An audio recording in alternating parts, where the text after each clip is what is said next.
Hello everyone, welcome to this current affairs update, which is new initiative run by the PSIR सूत्र channel.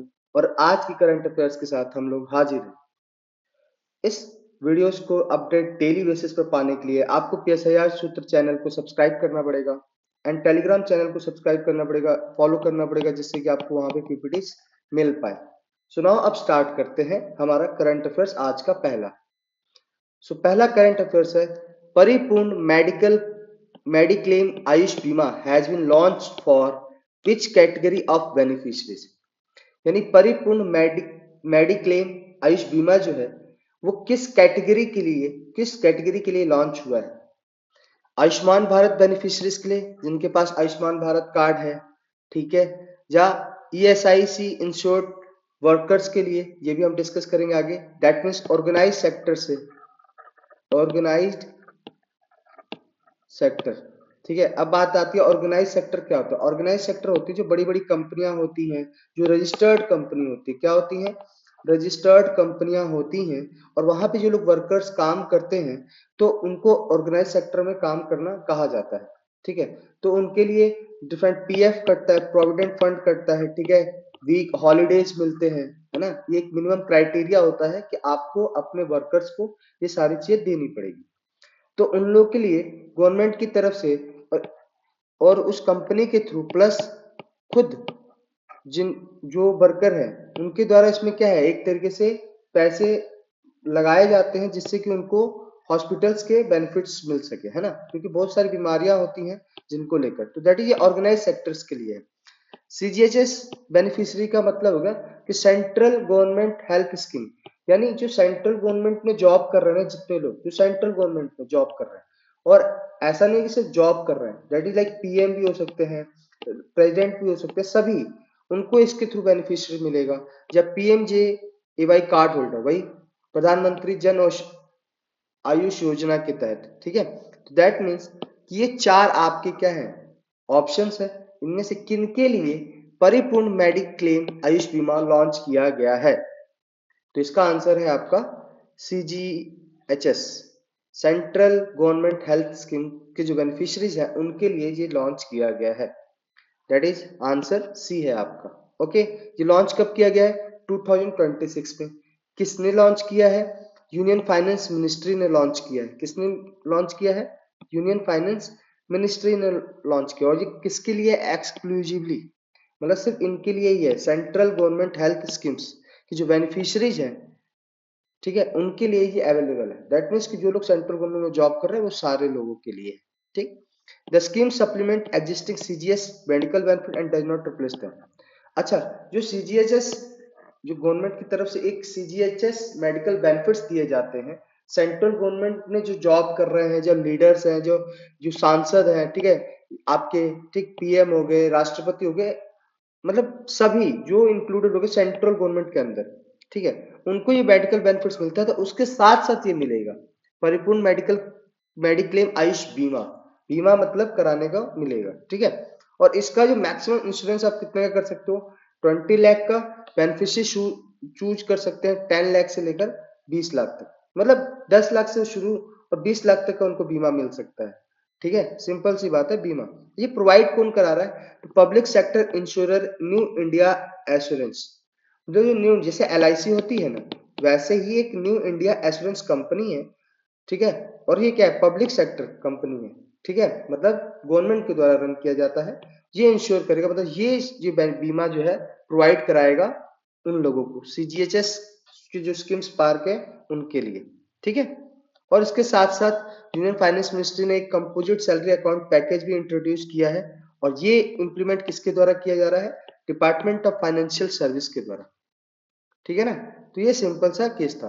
अब थोड़ा सा discuss करते हैं कि हमने तो बात कर ली कि आयुष बीमा क्या होता है, ESIC क्या होते हैं, और CGHS क्या होता है। इसको थोड़ा सा देख लेते हैं और समझते हैं। अगर हम बात करें कि आयुष्मान भारत बीमा बेनिफिशियरी PMJ कार्ड जिनके पास है, जिनको 5 लाख तक का मिलता है ना, तो ये सेम लोग आ जाते हैं। तो दैट मीन्स ये दो ऑप्शन थे ना, ये सेम ही थे, सिमिलर थे, तो ये आपका ऐसे कैंसिल हो गया। अब आपको इसी में से चूज करना था, ठीक है। ESIC insured workers and CGHS beneficiaries से लेकर, ठीक है। तो ये रहता है इस तरीके से। आप प्रिपेयर कर सकते हो अपने आप को। तो ईएसआईसी का फुल फॉर्म क्या है? Employ state insurance corporation. क्या है? Employ state insurance corporation. That means ये ऑर्गेनाइज सेक्टर में जो लोग काम करते हैं उनको ये मिलता है। सीजीएचएस बेनिफिशरीज क्या है? सेंट्रल गवर्नमेंट हेल्थ स्कीम, जो सेंट्रल गवर्नमेंट से लिंक्ड होते हैं उनके लिए। Okay, done. अब थोड़ा सा जान लेते हैं कि ये है क्या। ठीक, इसको कंपेयरिंग किया गया है तो देख लेते हैं। अगर हम देखें आयुष्मान भारत की, तो ये हेल्थ इंश्योरेंस स्कीम है। मतलब ये जनरली गरीब लोगों के लिए है, गांव के लिए है, पुअर एंड वल्नरेबल फैमिलीज के लिए है। जो ऐसे क्या है, ठीक है, ईएसआईसी ये सोशल इंश्योरेंस स्कीम है। जो ऑर्गेनाइज सेक्टर में काम कर रहे हैं उनको एक तरीके से सामाजिक इंश्योरेंस देने की कोशिश करी जाती है कि आपके हेल्थ पे कोई नुकसान ना हो, और ये कानून के तहत आया है। देखिए आयुष्मान भारत की गवर्नमेंट का स्कीम है, और सीजीएचएस ये एग्जीक्यूटिव स्कीम्स है। एग्जीक्यूटिव स्कीम का मतलब कार्यपालिका ने अपने तरफ से ये स्कीम चला रखा है, और ये कल को कोई दूसरी सरकार आती है, वो अगर इसको खत्म करना चाहे तो उसको कोई संसद में बिल पास नहीं करना पड़ेगा, वो डायरेक्ट खत्म हो जाएगा अगर वो चाहेंगे तो। ठीक है, ये रहता है। लेकिन ऑटोमेटिकली अगर मेरी सरकार चेंज होगी तो क्या ऑटोमेटिकली खत्म हो सकता है? तो नहीं। जितने एग्जीक्यूटिव लॉज होते हैं ना, जो जो एक तरीके से कार्यपालिका ने अपने लिए बनाए होते हैं, उनको आप कोई सरकार चेंज होने से एलिमिनेट नहीं कर सकते, हटा नहीं सकते। वो आप उस सरकार को अगर वो चाह रही है हटाना तो हटाएगी। तो ये चीज होता है। ठीक है, टारगेट ग्रुप की बात करें तो पुअर एंड वल्नरेबल फैमिली के लिए आयुष्मान भारत कार्ड, जैसे ऑर्गेनाइज सेक्टर के लिए है। CGHS central government employees and elites के लिए है। ठीक है, एलिट्स में आपके एमपीज आ गए, जज आ गए, ठीक है, ये लोग आ जाते हैं। नाउ बात करते हैं कि फंडिंग कौन कौन करता है। तो आयुष्मान भारत को फंडिंग स्टेट और सेंट्रल दोनों करते हैं। और एसिक को कौन फंडिंग करता है? एम्प्लॉयर जो नौकरी कर रहा है और जो नौकरी दे रहा है, एम्प्लॉय जो नौकरी कर रहा है और एम्प्लॉयर जो नौकरी दे रहा है, और स्टेट, तीनों इसमें एक तरीके से कुछ ना कुछ बेनिफिट पैसे डालते हैं। ठीक है, सीजीएचएस के अंदर गवर्नमेंट और बेनिफिशियरी, जिसको बेनिफिशियरी को फायदा उठाना है और उसके साथ गवर्नमेंट ये इसमें पैसे डालेगी। ठीक है, तो ये क्लियर रहता है। कवरेज अमाउंट की बात करिए तो 5 लाख फैमिली पर ईयर के लिए आयुष्मान भारत का होता है। इसमें कोई नो फिक्स्ड कैप है, नो फिक्स्ड कैप है, मतलब जितने का खर्च आ सकता है वो आ सकता है, लेकिन यहाँ पर आयुष्मान भारत में 5 लाख तक का होता है। ठीक है, तो ये हर एक चीज का होता है। आई होप आपको ये चीज समझ में आई होगी कि आयुष्मान भारत कार्ड क्या है, ईएसआईसी इंश्योर्ड वर्कर्स क्या होते हैं, ऑर्गेनाइज्ड वर्कर्स। अब आपसे कोई बोले कि जो आपके बगल में ठेले वाले पे जो काम कर रहे हैं, जो लाइक आपके यहाँ सब्जी बेच रहे हैं, ये सभी लोग क्या ये ऑर्गेनाइज सेक्टर में आते हैं? नहीं, ये अनऑर्गेनाइज सेक्टर में आते हैं। तो क्या इनको इनको किस तरह का बेनिफिट मिलेगा इन तीनों में से? तो इसमें से ये आयुष्मान भारत कार्ड के लिए एलिजिबल होते हैं अनऑर्गेनाइज सेक्टर के लोग। ठीक है, अनऑर्गेनाइज सेक्टर के लोग आयुष्मान भारत के लिए एलिजिबल होते हैं। Second question, which regional rural bank in India launched the country's first fully solar powered ATM van in January 2026? यानी किस रीजनल रूरल बैंक ने कंट्री के अंदर एक fully solar powered ATM launch किया है जनवरी 2026 के अंदर? ठीक है, दैट मीन्स एक ऐसी वैन जिसके अंदर एटीएम है जो बैंकिंग का काम संभालेगी। ठीक है, और उस पर सोलर पावर्ड मतलब सोलर लगा हुआ है। ठीक है, सोलर से चलेगी, इलेक्ट्रिसिटी से नहीं चलेगी। और किस रूरल, और ये क्या है, किस रीजनल रूरल बैंक ने ये लॉन्च किया है इस fully solar powered ATM van in January 2026? तो पहला ऑप्शन है इसमें का Tripura Gramin bank, second B Punjab ग्रामीण बैंक, एंड सी केरला ग्रामीण बैंक, एंड डी कर्नाटका ग्रामीण बैंक। तो इन चारों का में से ऑप्शन कौन सा सही है? वो है option A, Tripura Gramin bank. इन्होंने fully solar powered ATM van launch किया है इस महीने। ठीक है, जनवरी 2026 के अंदर। और इसको नाम क्या दिया गया है? टीजीवी ऑन व्हील्स, मतलब चरखे पर, मतलब एक तरीके से पहिए पर टीजीवी, पहिए पर त्रिपुरा ग्रामीण बैंक, पहिए पर त्रिपुरा ग्रामीण बैंक। इसका मतलब ही यही हुआ, टीजीवी ऑन व्हील्स। टीजीवी का मतलब हो गया Tripura Gramin bank, on wheels, wheels मतलब पहिए पर। ठीक है, और ये किस लिए लाया गया है कि ना आज भी ना बहुत सारे ऐसे एरियाज हैं जहां पर लाइट की इश्यूज है, इलेक्ट्रिसिटी उस तरीके से काम नहीं करती। ठीक है, जहां पे इंफ्रास्ट्रक्चर उस तरीके से डेवलप नहीं है। भारत के आज भी कई ऐसे जगह हैं जहां पर ये सारी चीजें हैं, जहां पर बहुत ज्यादा दिक्कत है, नेट की, आपका इलेक्ट्रिसिटी की, आपका इंफ्रास्ट्रक्चर्स की, तो उसके लिए ही एक तरीके से ये बनाया गया है, जो कि गांव-गांव में रूरल एंड रिमोट एरियाज में जाकर बैंकिंग सर्विस को क्या कराएगा, प्रोवाइड कराएगा। और ये वैन कैसे रन करेगा, सोलर एनर्जी पे रन करेगा, ग्रिड इलेक्ट्रिसिटी या डीजल जनरेटर पे रन नहीं करेगा। सिंपल सी बात है कि एक तरीके से आप ये समझ लो कि हम पर्यावरण को भी क्या कर रहे हैं, एक तरीके से बचा रहे हैं, क्लाइमेट जो चेंजेस आ रहे हैं उसमें एक तरीके से उसको मिटिगेट करने का एक छोटा सा स्टेप लिया गया है त्रिपुरा ग्रामीण बैंक के द्वारा। ओके, मोबाइल एटीएम वैन शुरू तो हो गया था 1 जुलाई 2023 में ही त्रिपुरा ग्रामीण बैंक के द्वारा। मतलब अगर आपसे कोई बोले कि त्रिपुरा ग्रामीण बैंक ने फर्स्ट मोबाइल एटीएम वैन चालू किया था कब, तो ये 2026 में नहीं चालू किया था, ये चालू किया था जुलाई 2023 में। लेकिन अगर आपसे कोई बोलेगा fully solar powered ATM van, तब वो आपका आ जाएगा आंसर जनवरी 2026। ठीक है, और ये अगर आप देखो 2026 वर्जन क्या फुल्ली सोलर पावर्ड है, align with India climate and sustainability goals, यानी हमारी जो सस्टेनेबल गोल्स के जो हमारी जो एक तरीके से रोल है कि हमें क्या सस्टेनेबल गोल्स को क्या करना, अपने आप को कैप्चर करना है, एक तरीके से उसको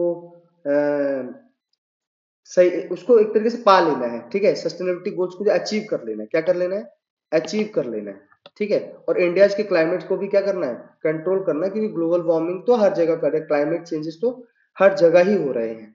तो उसके लिए एक छोटा सा इनिशिएटिव है त्रिपुरा ग्रामीण बैंक के द्वारा। और लगभग ये जो प्रोजेक्ट है, अच्छा ये जो प्रोजेक्ट किसके द्वारा सपोर्ट किया जा रहा है, नाबार्ड के द्वारा। ठीक है, किसके द्वारा, नाबार्ड के द्वारा, जो कि प्रमोट करता है किसको, रूरल बैंकिंग को, क्लीन एनर्जी सॉल्यूशंस को। अब नाबार्ड इस प्रोजेक्ट को प्रमोट कर कर सपोर्ट कर कर एक तरीके से रूरल बैंकिंग और क्लीन एनर्जी सॉल्यूशंस की तरफ क्या कर रहा है, प्रमोशन बढ़ा रहा है, मतलब इसका एक तरीके से हेल्प कर रहा है। और त्रिपुरा के अंदर अभी 3 solar powered ATM van run कर रही है। ठीक, the van primarily serve rural and semi urban areas with limited banking infrastructure. अब सारी आपको बैंकिंग इंफ्रास्ट्रक्चर वहां नहीं मिलेगी, हाँ कैश निकालने से लेकर कैश जमा करने से लेकर वो सारी चीजें वहां पर मिल जाएंगी। और मेन चीजों के लिए तो आपको बैंक में जाना ही पड़ेगा।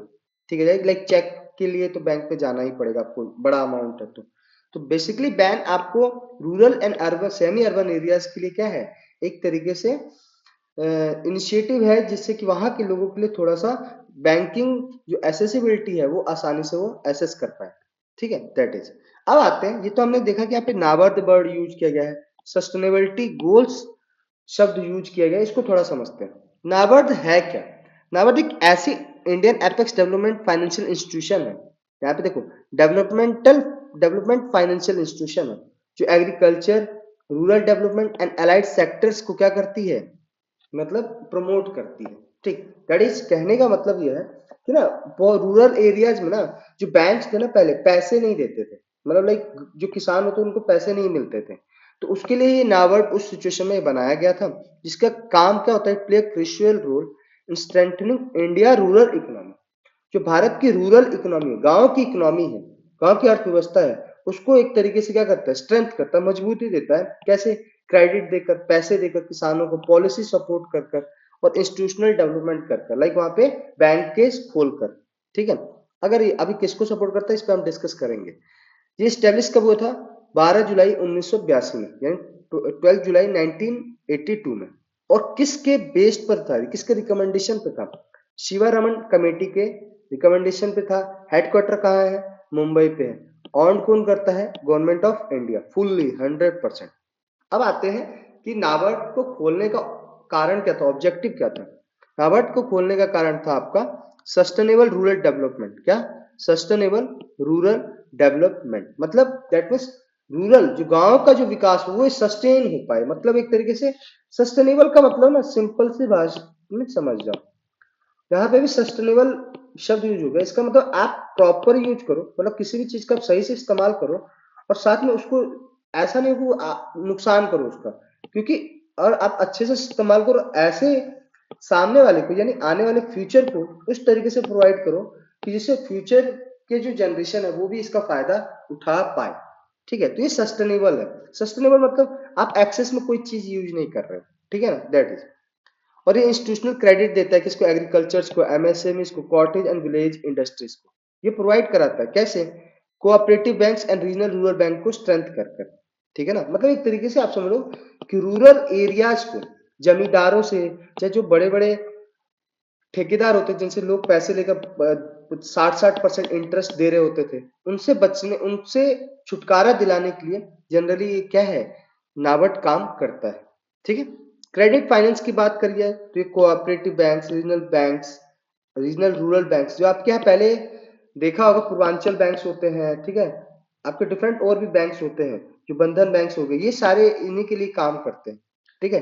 डेवलपमेंटल फंक्शंस, इनका काम क्या होता है, डेवलपमेंट करना। तो ओवरऑल आप ये समझ जाओ कि ये एक तरीके से रूरल एरियाज के लिए है, गांव के लिए है, छोटे मोटे जो शहर होते हैं उनके लिए है, ये वहां पे काम करते हैं। और ये ज्यादातर किसानों को हेल्प करते हैं, सेल्फ हेल्प ग्रुप्स को काम हेल्प करते हैं, फार्मर्स प्रोड्यूसर ऑर्गेनाइजेशन को सपोर्ट करते हैं, तो ये इनका काम होता है।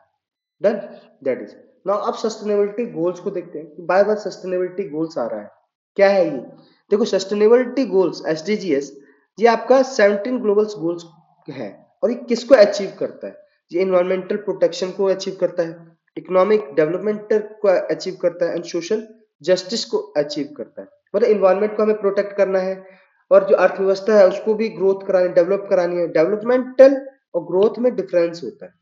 ग्रोथ से मतलब होता है कि सिर्फ आप एक दिशा में फायदा, मतलब ग्रोथ ही करते जा रहे हो, बाकी चीजें नुकसान में, उससे कोई मतलब नहीं। डेवलपमेंटल का मतलब होता है, डेवलपमेंट का मतलब होता है ओवरऑल ग्रोथ। ओवरऑल ग्रोथ मतलब आप हर एक चीज में आगे बढ़ रहे हो। दैट मीन अगर आपके अमीर लोग भी अमीर हो रहे हैं तो गरीब भी आगे बढ़ रहा है, ठीक है, मिडिल क्लास भी आगे बढ़ रहा है। तो ये चीज है। कोर आइडिया इसका क्या था सस्टेनेबिलिटी गोल्स का, development that meet present needs without compromising future generation. मतलब आप आज की जो नीड है वो पूरा करो, लेकिन फ्यूचर जनरेशन की जो राइट्स हैं उनको आप डिस्ट्रॉय मत करो। दैट मीन्स कि ऐसा नहीं कि पानी पे सिर्फ हमारा ही, हम पहले आ गए तो पानी पे हमारा ही अधिकार, नहीं, हमें आने वाले जो भविष्य है उनके लिए भी पानी सही तरीके से प्रोवाइड कराना है, उनके लिए भी एक तरीके से उनका भी राइट है इस पे, ठीक है। अडॉप्ट कब किया गया था, 2015 में, और टारगेट ईयर क्या है, 2030 है, जो कि शायद सक्सेसफुल ना हो। All countries developed and developing, सारे कंट्रीज इसमें इन्वॉल्व है। अगर आप एसडीजी की बात करो, 17 गोल है, 169 टारगेट है, और 231 ग्लोबल इंडिकेटर्स है। टारगेट का मतलब क्या है कि भाई आपको गोल्स बता दिए गए, जैसे देखो नो पॉवर्टीज है, ये गोल हो गया आपका। अब ये गोल के अंदर क्या क्या अचीव करना है वो सारा टारगेट के ऊपर है। जैसे इंडिकेटर क्या शो करेगा कि अच्छा नो पॉवर्टी है, इसके अंदर क्या क्या टारगेट्स हैं। अब उन टारगेट्स को किस पैरामीटर पे बताया जाएगा कि ये सही है या ये सही से काम हो रहा है कि नहीं हो रहा है, ठीक है। तो ये आपका इंडिकेटर्स कहलाते हैं। टोटल कितने, 231 इंडिकेटर्स। आई होप ये चीज भी क्लियर हो गई होगी। दैट मीन्स कि एसडीजीएस यानी सस्टेनेबिलिटी डेवलपमेंट गोल्स क्या बताता है, क्या है, comprehensive global framework adopted by the UN के द्वारा, यूनाइटेड नेशन के द्वारा इसको अडॉप्ट किया गया है कि इकोनॉमिक ग्रोथ को बैलेंस कर सके, सोशल जस्टिस जो सामाजिक न्याय है उसको बैलेंस कर सके, और इन्वायरमेंटल सस्टेनेबिलिटी तो पर्यावरण के जो संरक्षण है वो भी एक तरीके से प्रॉपर हो पाए, और सभी चीजें एक दूसरे के साथ कोऑपरेशन करके बैलेंस करके आगे एक तरीके से सारी गवर्नमेंट, सारे देश इस पे फोकस करें, ठीक है। और इंडिया में इसको नीति आयोग के द्वारा मॉनिटर्ड किया जाता है, ठीक है। Third question. Which Indian state has recently been formally declared as the ginger capital of India by NITI Aayog? यानी नीति आयोग के द्वारा किस स्टेट को जिंजर कैपिटल ऑफ इंडिया कहा गया है, यानी अदरक का राजधानी कहा गया है भारत का, किस स्टेट को? मिजोरम, मेघालय, मणिपुर, सिक्किम। तो इसका आंसर है आपका मिजोरम। क्या है, मिजोरम, ठीक है, दैट इज ऑप्शन ए। अब आती है बात, थोड़ा देखते हैं कि मिजोरम, मेघालय, मणिपुर एंड सिक्किम हमारे प्यारे भारत के अंदर कहाँ है, ठीक है। ये है आपका मिजोरम, ये है आपका मणिपुर, और फिर आपका Meghalaya, and now next Manipur, Meghalaya, Mizoram and Sikkim, और ये है आपका सिक्किम, ठीक है। अगर आप देखो ये है आपका सिक्किम, ये है आपका मिजोरम, ये आपका मणिपुर, और फिर ये है आपका मेघालय, ठीक है। मेघालय, मिजोरम और ये आपका मणिपुर और ये आपका सिक्किम।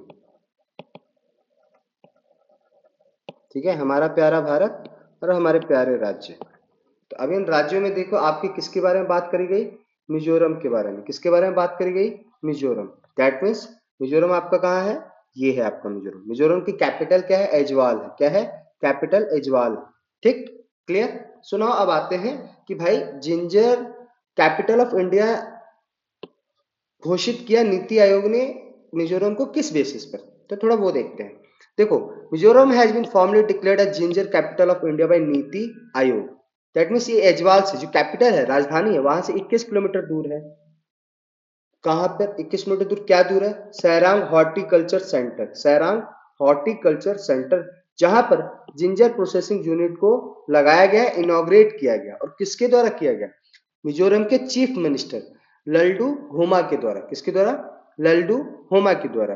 ठीक है, इनके द्वारा ये आपका इनॉग्रेट किया गया जिंजर प्रोसेसिंग यूनिट। कहां पर, सैरांग हॉर्टिकल्चर सेंटर में। ठीक है, और ये क्या शो करता है, ये शो करता है जिस जब रिकॉग्नाइजेशन हो रहा है, दैट मीन्स वहां पे लोगों ने जिंजर पे काम किया होगा ना, प्रोडक्शन अच्छी हो रही होगी। That is reflect the hard work, dedication and innovation of Mizoram farmers. किसके अंदर, जिंजर कल्टीवेशन के अंदर इनका हार्डवर्क देखो, डेडिकेशन देखो, इनोवेशंस देखो कि किस तरीके से इन्होंने इनोवेशंस करके ये सारी चीजें करी, जिससे कि आज मिजोरम को जिंजर कैपिटल ऑफ इंडिया कहा जा रहा है। ठीक है, अगर जनरली अगर आप देखो तो मिजोरम में एग्रीगेरियन है, मतलब बाकी चीजें भी होती हैं, बट जिंजर एक तरीके से नेशनल रिकॉग्नाइजेशन पा चुका है। बिकॉज क्योंकि बहुत ही सही तरीके से ऑर्गेनिक वे में वहां पे क्या होती है, प्रोडक्शन होती है जिंजर की। ठीक है, और ये एक तरीके से जिंजर कल्टीवेशन क्या करेगा, increase farmer income and boosted local business. अब इससे जब कोई भी इंडस्ट्री खड़ी होती है, अब जिंजर के नाम से पहचाना जाएगा मिजोरम को, तो वहाँ के लोकल बिजनेसेस, फार्मर्स के इनकम्स बढ़ेंगे। बड़ी बड़ी कंपनियां, या बड़े बड़े जो भी जो फूड प्रोसेसिंग यूनिट्स होते हैं, जो फूड बनाते हैं लाइक फास्ट फूड्स, वो इनसे क्या करेंगे, वो ये जिंजर का प्रोडक्शन या इन जिंजर का मार्केट्स यहाँ से खरीदेंगे। ठीक है, जिंजर का जो प्रोक्योरमेंट है वो 2 फरवरी से शुरू हो जाएगा। Basically local produce machine for slicing and drawing ginger will be installed eight collection centre. जहां पे भी कलेक्शन सेंटर होगा, जहां पर एक तरीके से जिंजर का प्रोक्योरमेंट होगा, वहां पे स्लाइसिंग एंड ड्राई जिंजर्स के लिए मशीनें लगा दी जाएंगी। और ये सबसे बड़ी बात यह है कि ऑर्गेनिक फार्मिंग, जिंजर की यहाँ पे क्या होती है, ऑर्गेनिक फार्मिंग है, जिससे बाकी स्टेट से इसका कंपटीशन जो है उसमें इसको फायदा है, क्योंकि ऑर्गेनिक फार्मिंग हो रही है ना। और लोग आज कहाँ की तरफ भाग रहे हैं, ऑर्गेनिक फार्मिंग की तरफ भाग रहे हैं, क्योंकि केमिकल से लोग दूर जा रहे हैं। बिकॉज क्योंकि जब सबको पता चला कि केमिकल्स हमारे लिए नुकसान है, हार्ट अटैक्स आ रहे हैं, डिफरेंट टाइप्स ऑफ डिजीज आ रही है, तो उनसे बचने के लिए लोग क्या ऑर्गेनिक फार्मिंग की तरफ, ऑर्गेनिक प्रोडक्ट्स की तरफ जाएंगे। हाँ, थोड़ा महंगा होगा बट जा रहे हैं। तो ये चीज है। ठीक, अगर आप देखो टोटल कि Mizoram ginger production is with rapid growth and high quality leading to national recognition. Simple सी बात है, according to MAMB over 3.38 crore KG of ginger was procured in 2025।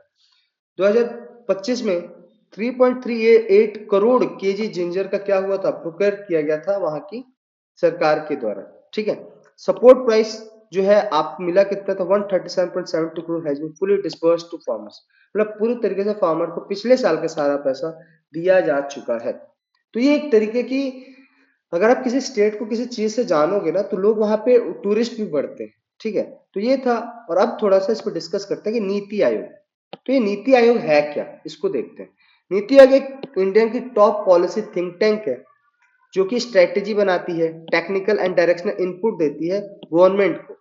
किसके लिए, इकोनॉमिक डेवलपमेंट के लिए, सोशल जस्टिस के लिए, कोऑपरेटिव फेडरलिज्म के लिए, यानी एक संघवाद के लिए, सामंजस्य संघवाद के लिए, मतलब सभी को साथ में लेकर चलने के लिए।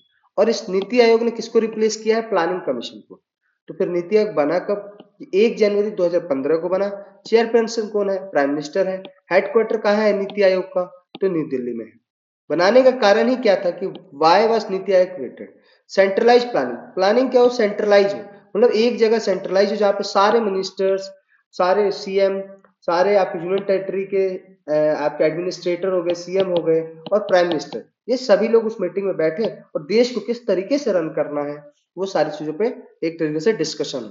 One size fit all approach, weak role of states, और रोल्स जो वीक था, भाई स्टेट्स के पास उतने अधिकार नहीं थे या उतना उनको उनके सलाह उतनी नहीं ली जाती थी। प्लानिंग नीति आयोग के बनने से क्या हुआ कि स्टेट्स अपनी बातें रख सकते थे डायरेक्ट पीएम के सामने, ठीक है। तो ये चीजें होती है। नीति आयोग का क्या है, बॉटम अप प्लानिंग अप्रोच है कि भाई बॉटम तक हमें सारी जो स्कीम्स है, जो बेनिफिशियरीज है, सारी हमें कहा है नीचे तक लेके जानी है। फ्लेक्सिबिलिटी टू स्टेट्स, स्टेट्स के लिए फ्लेक्सिबल होता है। कंपिटेटिव एंड कोऑपरेटिव फेडरलिज्म, भाई एक दूसरे स्टेट के बीच में कंपटीशन भी होता है कि कौन अपने देश राज्य में सर्वश्रेष्ठ काम कर पा रहा है, ठीक है, बेस्ट काम कर पा रहा है। पॉलिसी थिंक टैंक है, not fund allocator, fund allocate नहीं करती, सिर्फ ये पॉलिसी बनाती है, ठीक है। तो इनका यही काम होता है ना। अगर हम देखें कंपोजिशन ऑफ नीति आयोग, तो चेयरपर्सन प्राइम मिनिस्टर होते हैं, वाइस चेयरपर्सन पीएम के द्वारा अपॉइंट किए जाएंगे, कोई भी हो सकता है। गवर्निंग काउंसिल के अंदर CM of all states and LG of UTs, मतलब सभी लोग आते हैं हर एक स्टेट से, यूनियन टेरिटरी से। फुल टाइम मेंबर एक्सपर्ट्स होते हैं जो इन पे काम करते हैं, और सीईओ एडमिनिस्ट्रेटिव हेड होते हैं, ठीक है। तो अगर आपसे बोले कि नीति आयोग क्या कॉन्स्टिट्यूशनल बॉडी है या स्टैट्यूटरी बॉडी है, कॉन्स्टिट्यूशनल मतलब संविधान के अंदर दिया हुआ, स्टैट्यूटरी मतलब कानून बनाकर, तो नहीं, नीति आयोग ना ही कॉन्स्टिट्यूशनल बॉडी है, ना ही कानून बनाकर नीति आयोग को बनाया गया है। ये एक तरीके से यूनियन कैबिनेट रिजोल्यूशन से पास होकर बना है, दैट मीन्स एग्जीक्यूटिव बॉडी।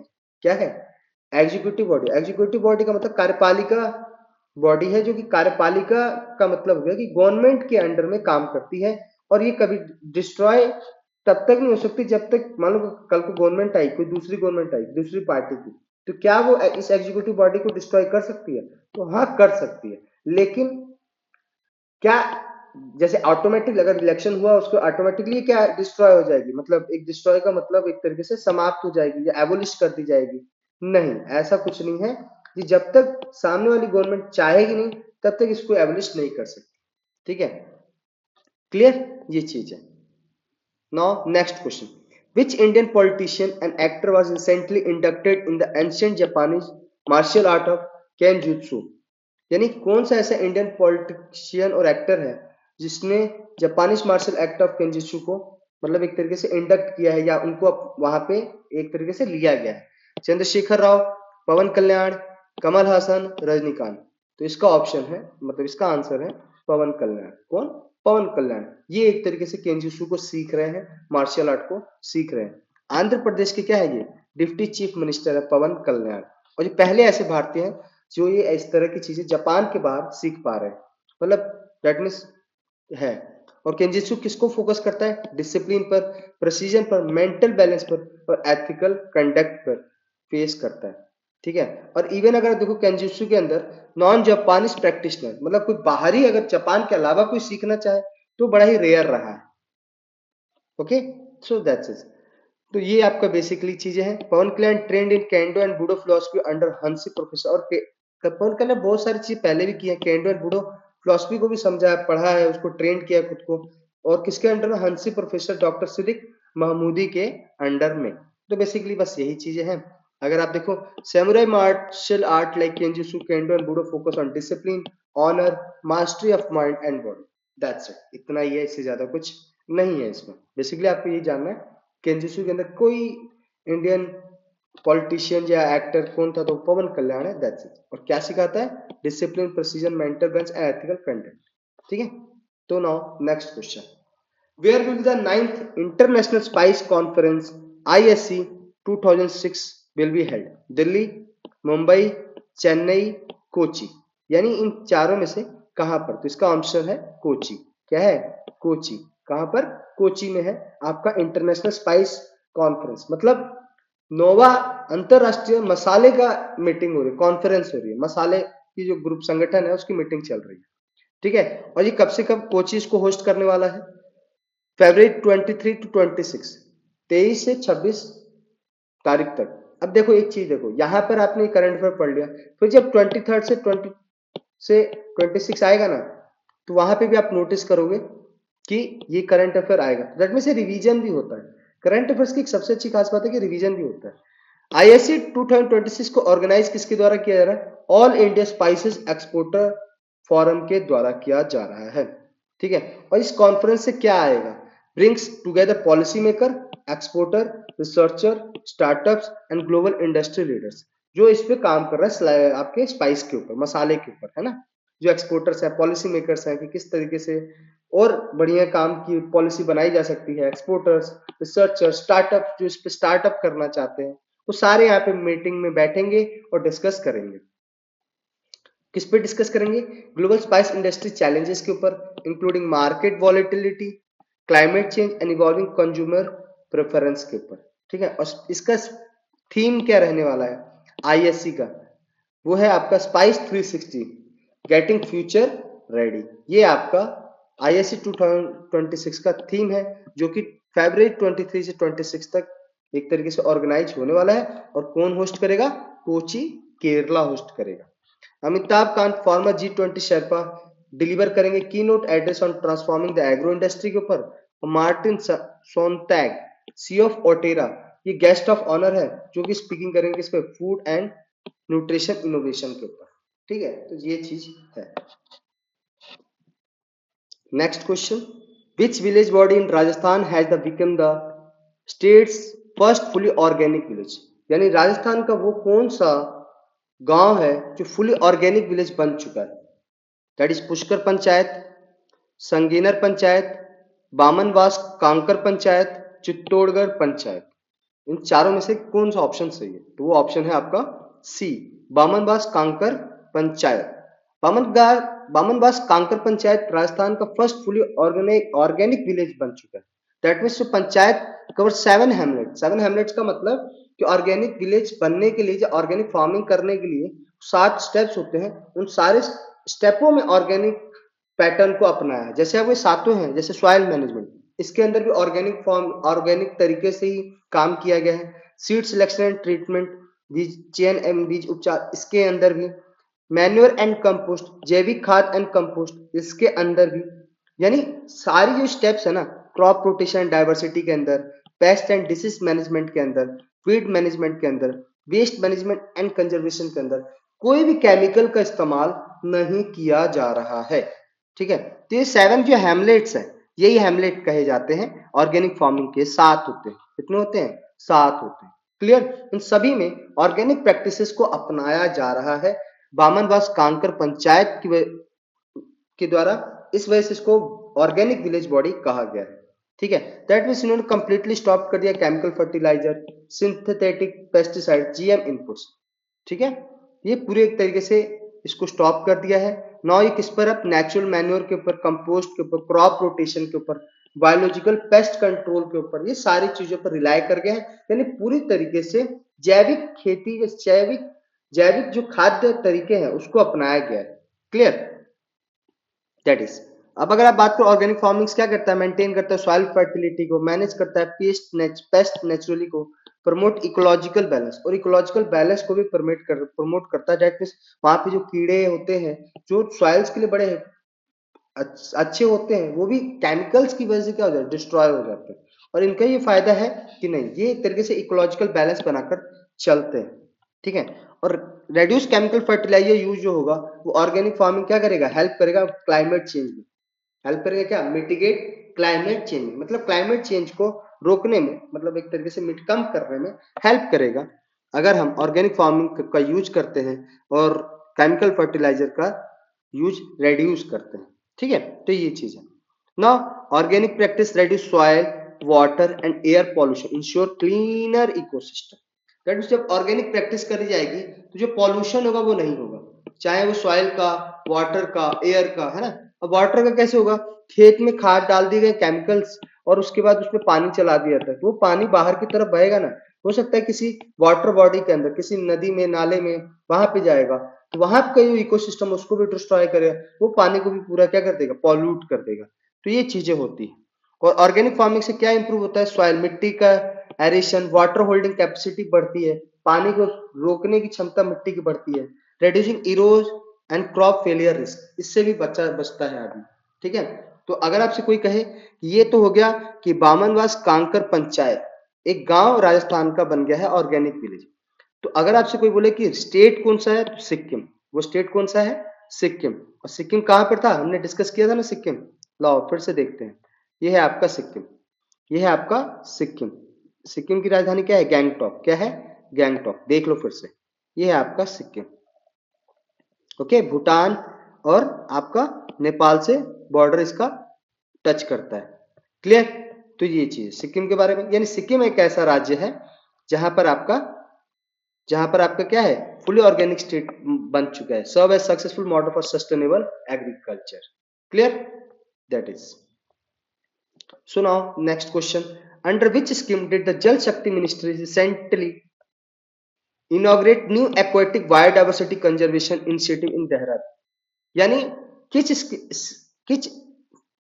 किस स्कीम के अंदर जल शक्ति मिनिस्ट्री जो है इनॉग्रेट कर रही है, इनॉग्रेट की new aquatic biodiversity conservation initiative in Dehradun? National river linking project के अंदर, जल जीवन मिशन के अंदर, नमामि गंगे मिशन के अंदर, या नेशनल बायोडाइवर्सिटी मिशन के अंदर? तो इसका आंसर है नमामि गंगे मिशन के अंदर। और यहाँ पे देखो देहरादून उत्तराखंड, समझ जाओ, कुछ दिमाग में आता है। यूनियन जो जल मिनिस्ट्री है, इसका ऑप्शन क्या था? सी था। यूनियन जो जल शक्ति मिनिस्टर है सी आर पाटिल, इन्होंने इनॉग्रेट किया aquatic biodiversity conservation initiative eight WII, यानी WII का मतलब हुआ wild life institute of India. Wild life institute of India Dehradun के अंदर इन्होंने इनॉग्रेट किया है एक्वेटिक बायोडाइवर्सिटी कंजर्वेशन इनिशिएटिव। किसके अंदर? नमामि गंगे मिशन के अंदर। अभी है क्या एक्वेटिक? मतलब जो पानी के अंदर जो बायोडाइवर्सिटी है, जो पानी के अंदर डिफरेंट टाइप्स ऑफ आपके जो जानवर्स रहते हैं, या एनिमल्स रहते हैं, या आपके एक्वेटिक लाइफ जो वहां पे सरवाइव करती है वाटर के अंदर, उनको कंजर्व करने की कोशिश। ठीक है, तो ये एक तरीके से the aqua life conservation monitoring centre launch किया जा रहा है। कहां पर? WII देहरादून के अंदर, यानी wild life institute of India Dehradun के अंदर ये लॉन्च किया जा रहा है। मॉनिटरिंग सेंटर बनाया जा रहा है कि उनकी लाइफ को देख पाएंगे कि जो एक्वेटिक लाइफ है, जो पानी के अंदर जीव है, वो सर्वाइव कैसे कर रहे हैं, क्या चीजें, उनको कोई दिक्कत तो नहीं हो रही, वो सारी चीजों के ऊपर support scientific monitoring, research and policy guidance for fresh water biodiversity. ठीक है ना? तो ये चीज है। अब थोड़ा सा इस पे आते हैं। The centre is equipped with ecotoxicology, aquatic ecology and spatial ecology and microplastic labs for data driven conservation strategy। थोड़ा सा इसको देखते हैं कि ये क्या है। अगर आप इसको देखने आओगे तो इसको समझो कि इकोटॉक्सिकोलॉजी क्या होता है? A branch of science that study the effect of toxic chemical. Ecotoxicology का मतलब, यानी इस रिसर्च सेंटर के अंदर जो एक्वालाइफ कंजर्वेशन मॉनिटरिंग सेंटर है, इसके अंदर इकोटॉक्सिकोलॉजी की स्टडी भी की जाएगी, यानी टॉक्सिक केमिकल्स की, जो आपके नुकसानदायक केमिकल्स होते हैं, जानलेवा केमिकल्स होते हैं, उनके पे स्टडी करी जाती है। और जिस फील्ड के अंदर, जिस ब्रांच के अंदर स्टडी करी जाती है इफेक्ट ऑफ टॉक्सिक केमिकल्स के बारे में on living organism and ecosystem, उनको इकोटॉक्सिकोलॉजी कहते हैं। क्या कहते हैं? इकोटॉक्सिकोलॉजी कहते हैं। एक्वेटिक इकोलॉजी क्या कहते हैं? जहां पे स्टडी करी जाती है interaction between organism and their aquatic environment, मतलब पानी के अंदर जो ऑर्गेनिज्म रह रहे हैं उनके और पानी के बीच का जो इंटरेक्शन है, उसको जब स्टडी करी जाती है तो उसको एक्वेटिक इकोलॉजी कहते हैं। और स्पेटियल इकोलॉजी क्या कहते हैं? Focus on the spatial distribution of species and ecosystem across landscape, मतलब पूरे लैंडस्केप के अंदर किस तरीके से कौन से स्पेसिस कहां पर हैं, कौन से मतलब किस इकोसिस्टम में वो सर्वाइव कर रहे हैं, उसकी जब स्टडी करी जाती है उसको स्पेटियल इकोलॉजी कहते हैं। क्लियर? तो ये कीवर्ड्स थे जो हमें समझने थे, इस पे हमने डिस्कस कर लिया। आपका इकोटॉक्सिकोलॉजी, जहां पे आप टॉक्सिक के बारे में पढ़ रहे हो, टॉक्सिक पॉल्यूशन के बारे में। एक्वेटिक इकोलॉजी, जहां पे आप एक्वेटिक लाइफ जो ऑर्गेनिज्म होते हैं वाटर बॉडी के अंदर, उनकी स्टडी कर रहे हो। और स्पेटियल इकोलॉजी का मतलब वो स्पेसिस कहां पर, किस इकोसिस्टम के अंदर है, किस इकोलॉजी के अंदर है, उसकी जब स्टडी कर रहे होते हो तो उसको स्पेटियल इकोलॉजी कहते हैं। क्लियर है? तो ये चीज है। सुनो, अब तो ये चीज जान गए कि भाई जल शक्ति मिनिस्टर सी आर पाटिल ने लॉन्च किया, और कहां पर लॉन्च किया? WII यानी wild life institute of India में लॉन्च किया, जो कि कहां पर है? देहरादून में। किसके अंडर में काम स्टार्ट किया? नमामि गंगे मिशन के अंदर। और क्या लॉन्च किया गया है? तो लॉन्च किया गया aquatic life conservation monitoring centre बनाया गया है। ठीक है, कहां पर? WII देहरादून के अंदर। और उसमें क्या स्टडी, किसको इक्विप्ड किया, मतलब किस तरह की स्टडी करी जाएगी? Ecotoxicology, aquatic ecology and spatial ecology की स्टडी करी जाएगी। इवन माइक्रोप्लास्टिक के बारे में भी स्टडी वहां पर करी जाएगी। और इसके साथ साथ डॉल्फिन रेस्क्यू एम्बुलेंस भी इनॉग्रेट किया गया है for care for Ganga dolphin. जो गंगा के अंदर डॉल्फिन होते हैं उनके लिए एम्बुलेंस भी बनाई गई है एक तरीके से, जिससे कि उनको आपका क्या है वो एक तरीके से उनको प्रोटेक्ट किया जा सके। और अगर ना गंगा डॉल्फिन जो है अगर उनको नुकसान हो रहा है, दैट मीन्स फिर रिवर जो वाटर पानी की जो सिचुएशन है, नदी की जो सिचुएशन है वो खराब हो चुकी है।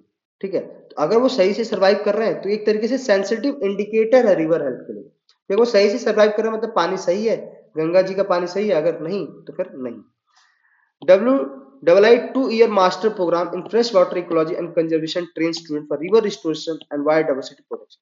यानी दैट मींस जो वाइल्ड लाइफ आपका इंस्टीट्यूट ऑफ इंडिया है उन्होंने 2 इयर्स का मास्टर प्रोग्राम चला रखा है fresh water ecology and conservation train के अंदर। ठीक है, बेसिकली ये सारी चीजें। एक प्लांटेशन ड्राइव भी कंडक्ट की गई है, एक पेड़ माँ के नाम, जिससे रिवर बैंक एफोरेस्टेशन, मतलब रिवर बैंक एफोरेस्टेशन का मतलब होता है कि नदियों के पास पेड़ लगाना, नदियों के साइड में, जिससे क्या होगा कि जब बाढ़ आता है ना तो वो एक तरीके से पानी को रोकता है, जो वहां की पानी कटाव होता है उसको रोकता है, कटान को रोकता है ना।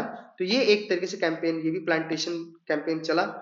The Indian skimmer conservation project भी लॉन्च किया गया BNHS के द्वारा to protect rare bird species along the Ganga. जो गंगा के अलोंग, गंगा के किनारे जो बहुत सारे स्पेसीज रहते हैं जो कि रेयर स्पेसीज हैं, उनको भी प्रोटेक्ट करने के लिए BNHS के द्वारा एक Indian skimmer conservation project launch किया गया। एक स्कीमर का एक तरह का वर्ड होता है, आप सर्च करोगे तो आपको पता चलेगा। देखो इंडियन स्कीमर कंजर्वेशन प्रोजेक्ट ये लॉन्च किसके द्वारा, BMHS के द्वारा, यानी बॉम्बे नेशनल हिस्ट्री सोसाइटी के द्वारा लॉन्च किया गया है। जो कि एम क्या है इसका, to protect threatened fresh water bird by conserving riverine habitats. मतलब रिवराइन जो हैबिटेट्स है उसको बचाकर, रिवर के पास के जो हैबिटेट है मतलब पेड़ पौधे वहां की साफ सुथरा, वो सारी चीजों को like nesting site protection, river bank afforestation and community participation के तहत इनको बचाया जा सके। क्लियर, तो ये कोशिश करी जाती है। अब आते हैं WII देहरादून के बारे में। दैट मीन्स कि WII के बारे में अभी हमने इतना सारा कुछ जाना, तो थोड़ा देखते कि है क्या ये wild life institute of India है, जो प्रीमियम नेशनल इंस्टीट्यूट है। कहाँ किसके लिए डेडिकेटेड है, वाइल्ड लाइफ रिसर्च के लिए, कंजर्वेशन एंड ट्रेनिंग के लिए। ठीक है, स्टैब्लिशमेंट कब हुआ था, 1982 में। लोकेशन कहाँ है, Dehradun Uttarakhand. Type autonomous institution है, किसके अंडर में आता है, ministry of environment forest and climate change के अंदर में आता है। ठीक है, ये स्टैट्यूटरी ऑटोनोमस बॉडी है, मतलब एक तरीके से कानून बनाकर, एक्ट बनाकर, पार्लियामेंट के अंदर एक्ट बनाकर इसको बनाया गया है। मेन ऑब्जेक्टिव इसका क्या है, WII देहरादून का यानी wild life institute of India का scientific research on wild life and biodiversity, यानी वाइल्ड लाइफ एंड बायोडाइवर्सिटी के ऊपर साइंटिफिक रिसर्च करना, training forest officer and wild life managers को ट्रेन करना, advising government on conservation policy पे advise करना government को, and promoting human wild life coexistence, मतलब वाइल्ड लाइफ और ह्यूमन साथ में रहे, एक बैलेंस बनाकर रहे, उसको प्रमोट करता है। ठीक है, तो ये चीज है।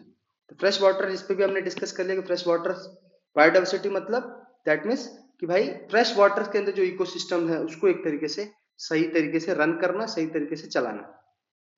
Next question, which Indian mountaineer recently submitted mount Aconcagua in Argentina. Argentina के अंदर एक माउंट एकोनकागुआ है, उस पर किस माउंटेनर, इंडियन माउंटेनर ने सबमिट किया, मतलब चढ़ाई करी। अरुण वाजपेयी, लवराज सिंह, संतोष यादव या अरित्रा रॉय। इसका आंसर है अरित्रा रॉय। कौन है, अरित्रा रॉय। अरित्रा रॉय ने माउंट एकोनकागुआ के अंदर, अर्जेंटीना के अंदर जो माउंट एकोनकागुआ है उसको सबमिट किया, मतलब उसकी चढ़ाई करी, सफल करी। और माउंट एकोनकागुआ की जो हाईएस्ट पीक है आउटसाइड इंडिया वो कितनी है, 6961। दैट मीन्स कि एशिया के बाहर है आपका माउंट एकोनकागुआ है, और इसकी हाइट क्या है, 6961 मीटर्स। अगर आप देखो तो ऊपर की तरफ, सीधा ऊपर की तरफ अगर आप देख रहे हो तो लगभग आप 7 किलोमीटर के आसपास, इट्स लाइक 7 किलोमीटर सीधा ऊपर जाने का, मतलब फिर आपको क्या होगा, सांस की दिक्कत होना शुरू हो जाएगी। ठीक है, ये आपका लोकेटेड है एंडेस रेंज ऑफ अर्जेंटीना के माउंटेन, वहां उस रेंज में आता है। ये is part of 7 summits challenge, जो 7 समिट चैलेंज है, चढ़ाई है, उसका चैलेंज का एक पार्ट है। ठीक है, दैट इज। और अगर आप देखो तो 7 summit represent highest peak on each continent, हर एक कॉन्टिनेंट का हाईएस्ट पीक है आपका, ये सातों समिट उसमें आता है। Everest, mountain Everest, Denali, Kilimanjaro, Elbrus, Vinson, Puncak Jaya and Aconcagua. ठीक है, और एकोनकागुआ क्या रिप्रेजेंट करता है? साउथ अमेरिकन पीक को, 7 समिट चैलेंज को। सिंपल सी बात है, हमें अरित्रा रॉय को याद करना है जिन्होंने माउंट एकोनकागुआ की कुछ चढ़ाई चढ़ी, सफल, और टोटल कितने हैं? 6916 मीटर की वो हाईएस्ट पीक है आपकी, और 7 समिट चैलेंज होते हैं, जिसके इसको भी नाम को याद कर सकते हो हर एक कॉन्टिनेंट से, like Everest, Denali, Kilimanjaro, Elbrus, Vinson, Puncak Jaya and Aconcagua. That is done. Now next question, India army है day has recently observed on this day of January. किस डे को आर्मी डे मनाया जाता है? January 13, January 14, January 15 and January 16। इसका answer है जनवरी 15, 16, जनवरी 16 गलत है, ये 15 सी ऑप्शन है इसका। ठीक है, Indian army day is observed every year on January 15 को, इसका सी ऑप्शन है। ठीक है, इंडियन आर्मी डे 15 जनवरी को मनाया जाता है। Indian army day commemorates the first Indian commander in chief of Indian army. That mean simple सी बात है, मनाया क्यों जाता है? क्योंकि जो first Indian commander in chief थे उनके लिए, इनके मतलब एक तरीके से सेलिब्रेट किया जाता है, कॉमेमोरेट किया जाता है। ठीक है, on 5 January 1949 K M. Cariappa took charge as first Indian commander in chief. और इन्होंने क्या, के.एम. करियप्पा ने जो थे चार्ज लिया था first Indian commander in chief का, दैट्स वाई उनको याद की। KM. Cariappa succeeded Francis Roy butcher, a British officer. जो इससे पहले ब्रिटिश ऑफिसर थे फ्रांसिस रॉय बूचर, उनकी जगह पर इन्होंने आए थे के.एम. करियप्पा, जब हम आजाद हो गए डेफिनेटली उसके बाद। इंडियन आर्मी डे हमेशा सेलिब्रेट किया जाता है 15 जनवरी 2026 को, और इस बार आपका जो आर्मी डे का सेलिब्रेशन मतलब आपका परेड था वो जयपुर राजस्थान के अंदर था। ठीक है, held Jaipur 2026 mark the first army day parade held in public area outside a cantonment. और कैंटोनमेंट के बाहर मनाया गया। कैंटोनमेंट मतलब होता है वो एरिया जहाँ पे आर्मी के लोग रहते हैं, वहां पे उनके लिए एक अलग से सोसाइटी बनाई गई रहती है आर्मी वालों की। Okay, done. रिसेंट परेड की बात करें तो 2023 में बेंगलुरु में परेड हुआ था, लखनऊ में 2024 में, पुणे में 2025 में, और आपका अभी इस साल कहाँ पे हुआ? राजस्थान में, जयपुर राजस्थान में। और भैरव बटालियन भी ऑपरेशन मतलब एक तरीके से इसने भी क्या किया, आर्मी डे में पब्लिक अपीयरेंस दिखाई पहली। और ये भैरव बटालियन है क्या? ये ऑपरेशन सिंदूर के बाद आया, बिकॉज ये एक तरीके से position between para special force and regular infantry. क्यों? क्योंकि इसका काम क्या होता है, ड्रोन इलेवल एंड मल्टी डोमेन ऑपरेशंस करना। मतलब जो ड्रोन के खिलाफ जो आपको विदेशी, जैसे आपको पाकिस्तान ने ऑपरेशन सिंदूर में बहुत सारे ड्रोन फेंके है ना, तो उसके खिलाफ लड़ना ये भैरव बटालियन का काम होता है। Then next question, which rank did Jammu and Kashmir secure in the Export Preparedness Index 2024 among small state, northern eastern state and union territory? यानी अगर एक्सपोर्ट प्रिपेयर्डनेस इंडेक्स के अंदर देखा जाए 2024 का, उसमें small states, northern eastern state and union territory में Jammu and Kashmir का क्या रोल था, मतलब किस कौन से रैंक पे था? फर्स्ट, सेकंड, थर्ड या फोर्थ? तो इसका आंसर है सेकंड। इसका आंसर क्या है? Second, B. ठीक है, इस रैंक में आपका सेकंड रैंक आता है किस वाले में? Small state, northern state and UT के अंदर। ठीक है ना, लेकिन अगर बात करी जाए, लेकिन अगर आप देखो इस यूनियन टेरिटरी ने, जम्मू एंड कश्मीर ने स्कोर किया 51.08 पॉइंट, जिसको लीडर बनाया गया इनके अंदर, small states, northern states and UTs के अंदर। डन। अगर जेएनके को इंप्रूव करें, पहले 17वें रैंक पर था और अब किस पे आ गया है? सेकंड रैंक पर आ चुका है। तो बहुत ही अच्छा डेवलपमेंट किया, मतलब एक्सपोर्ट में अगर आप देखो एक्सपोर्ट कर पा रहा है। ठीक है, इंपोर्ट नहीं, एक्सपोर्ट कर पा रहा है, तो बहुत ही अच्छी सिचुएशन हो चुकी है। सेकंड रैंक पे आ चुका है यार, कम थोड़ी ना है। की इंटरवेंशन कंट्रीब्यूटिव, और इसको कंट्रीब्यूशन किसने दिया? तो district export plan and one district one product initiative. ये दो चीजें जो स्कीम्स थे जो गवर्नमेंट के द्वारा चलाए गए, हर एक डिस्ट्रिक्ट से एक प्रोडक्ट होना चाहिए, उसका एक्सपोर्टेशन बढ़ा, जिस वजह से उस पर काम भी होना शुरू हुआ, जिससे कि क्या होगा, एक्सपोर्ट बढ़ा। जब एक्सपोर्ट बढ़ा तो फिर उनकी रैंकिंग भी सुधरी। ठीक है, और अगर आपसे बोला जाए कि ओवरऑल रैंकिंग के में देखा जाए all state and union territory में महाराष्ट्र ने टॉप किया है प्रिपेयर्डनेस इंडेक्स के अंदर, और उसके बाद तमिलनाडु एंड फिर गुजरात। ठीक है, दैट इज। और इसी के साथ हमारा क्या होगा, आज का करंट अफेयर्स खत्म हो गया है। एंड आपको ये क्लासेस अच्छी लगेगी तो प्लीज पीपीटी को पाने के लिए आपको टेलीग्राम चैनल को सब्सक्राइब करना पड़ेगा एंड यूट्यूब चैनल को आपको सब्सक्राइब करना पड़ेगा, जिससे कि आप ये सारी इंफॉर्मेशन ले सकते हैं। ये सारे जो करंट अफेयर्स आ रहे हैं ये आपको और अच्छे तरीके से और भी इंप्रूवमेंट कर मैं लेकर आने की कोशिश करूंगा। Thank you.